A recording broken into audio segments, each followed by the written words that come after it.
ಅಧ್ಯಕ್ಷರು ಕೂಡ ಒಂದು ಟೀಮ್ ಮಾಡಿಕೊಂಡು ನಾವೆಲ್ಲ ಪ್ರವಾಸ ಮಾಡಿದ್ರಿ. ರೈತರು ಸಂಕಷ್ಟದಲ್ಲಿದ್ದಾರೆ.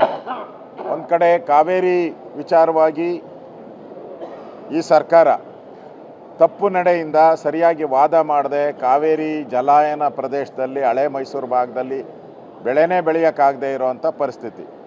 ಇನ್ನು ಉತ್ತರ ಕರ್ನಾಟಕದ ಭಾಗದಲ್ಲಿ ಮಳೆ ಕಡಿಮೆ ಆಗಿ ಮಧ್ಯ ಕರ್ನಾಟಕದ ಭಾಗದಲ್ಲಿ ಪೂರ್ತಿ ಬರಗಾಲ, ರೈತರು ಸಂಕಷ್ಟದಲ್ಲಿದ್ದಾರೆ. ಆದರೆ ರಾಜ್ಯ ಸರ್ಕಾರ ಇದುವರೆಗೂ ಒಂದೇ ಒಂದು ನಯಾ ಪೈಸೆನೂ ಬಿಡುಗಡೆ ಮಾಡದೆ ರೈತರಿಗೆ ದ್ರೋಹ ಬಗೆತಾ ಇದೆ. ಇನ್ನು ಬರಗಾಲ ಅಂತ ಘೋಷಣೆನೇ ಮಾಡಿಲ್ಲ.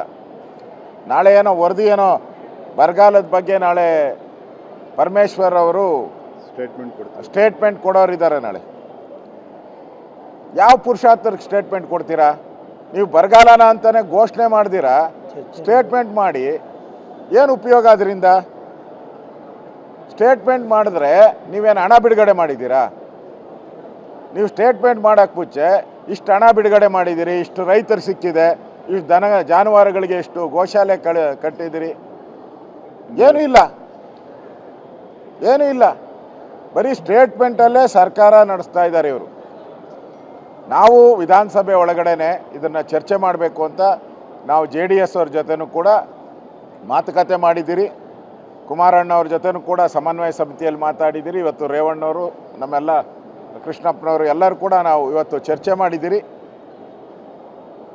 ನಿಲುವಳಿ ಸೂಚನೆಯೂ ಕೂಡ ಸನ್ಮಾನ್ಯ ರೇವಣ್ಣವರು ಇವತ್ತು ಬರಗಾಲದ ಬಗ್ಗೆ ಕೊಟ್ಟಿದ್ದಾರೆ. ಆದರೆ ನಮ್ಮೆಲ್ಲರ ದೃಷ್ಟಿ ಇರೋವಂಥದ್ದು ಬರಗಾಲದ ಬಗ್ಗೆ ಚರ್ಚೆ ಆಗಬೇಕು, ಈ ಸರ್ಕಾರಕ್ಕೆ ಚೀಮಾರಿ ಹಾಕಬೇಕು ಅನ್ನೋದಿದೆ. ಆದರೆ ಕಳಂಕಿತ ಮಂತ್ರಿಯನ್ನು ಇಟ್ಕೊಂಡು ಈ ಕಳಂಕಿತ ಮಂತ್ರಿಯನ್ನು ಕೈ ಬಿಡದೆ ಇವರೇ ಮಂತ್ರಿಮಂಡಲದಿಂದ ಕೈಬಿಟ್ಟು 187 ಕೋಟಿ ಲೂಟಿ ಆಗಿರೋದು ನಿಜ, ತಿಂದಿರೋದು ನಿಜ, ಅದು ಎಲೆಕ್ಷನ್ಗೆ ಹೋಗಿರೋದು ನಿಜ, ಇಷ್ಟು ಪ್ರೂವ್ ಆಗಿದೆ. ಅವ್ರ ಮೇಲೆ 4 ಕೇಸಿದೆ, 3 CBI 1 ED ಕೇಸಿದೆ. ಇಷ್ಟಿದ್ರೂ ತಗೊಳ್ಳೋ ಅವಶ್ಯಕತೆ ಏನಿತ್ತು? ಆದ್ದರಿಂದ ಆ ಒಂದು ವಿಚಾರವನ್ನು ಪ್ರಮುಖವಾಗಿ ತಗೊಂಡು ಅದಾದಮೇಲೆ ಬರಗಾಲದ ಬಗ್ಗೆ ನಾವು ಚರ್ಚೆಗೆ ಹೋಗಬೇಕು ಅನ್ನೋ ತೀರ್ಮಾನವನ್ನು ಕೂಡ ಇವತ್ತು ನಾವು JDS ಜೊತೆ ಮಾತುಕತೆ ಆಡಿದ್ದೀರಿ. ಅವರು ಕೂಡ ಒಪ್ಕೊಂಡಿದ್ದಾರೆ. ಈ ಒಂದು ಭ್ರಷ್ಟ ಸರ್ಕಾರ, ಕರಪ್ಟ್ ಸರ್ಕಾರ, ಭ್ರಷ್ಟಾಚಾರಿಗಳಿಂದ ತುಂಬಿರೋ ಸರ್ಕಾರ ತೊಲಗೋವರೆಗೂ ನಮ್ಮ ಹೋರಾಟ ಮುಂದುವರಿತದೆ. ಇವತ್ತೂ ಕೂಡ ನಾವು ನಾಗೇಂದ್ರ ಅವರನ್ನು ವಜಾ ಮಾಡೋವರೆಗೂ ಇವತ್ತು ಕೂಡ ಧರಣಿಯನ್ನು ಮಾಡ್ತೀರಿ.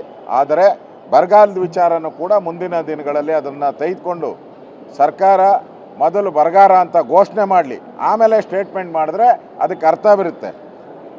ಬರಗಾಲ ಅಂತ ಘೋಷಣೆ ಮಾಡದೆ, ಅನುದಾನ ಬಿಡುಗಡೆ ಮಾಡದೆ, ಬರಗಾಲ ಅಂತ ಘೋಷಣೆ ಮಾಡದೆ ಸ್ಟೇಟ್ಮೆಂಟ್ ಮಾಡಿದ್ರೆ ಅದು ಸರ್ಕಾರಕ್ಕೆ ಚೀಮಾರಿ ಹಾಕ್ದಂಗೆ ಆಗ್ತಿದೆ. ಅದರಿಂದ ನಾವು ಮತ್ತು JDS ಅವರು ಒಟ್ಟಿಗೆ ತೀರ್ಮಾನ ಮಾಡಿದ್ದೀರಿ.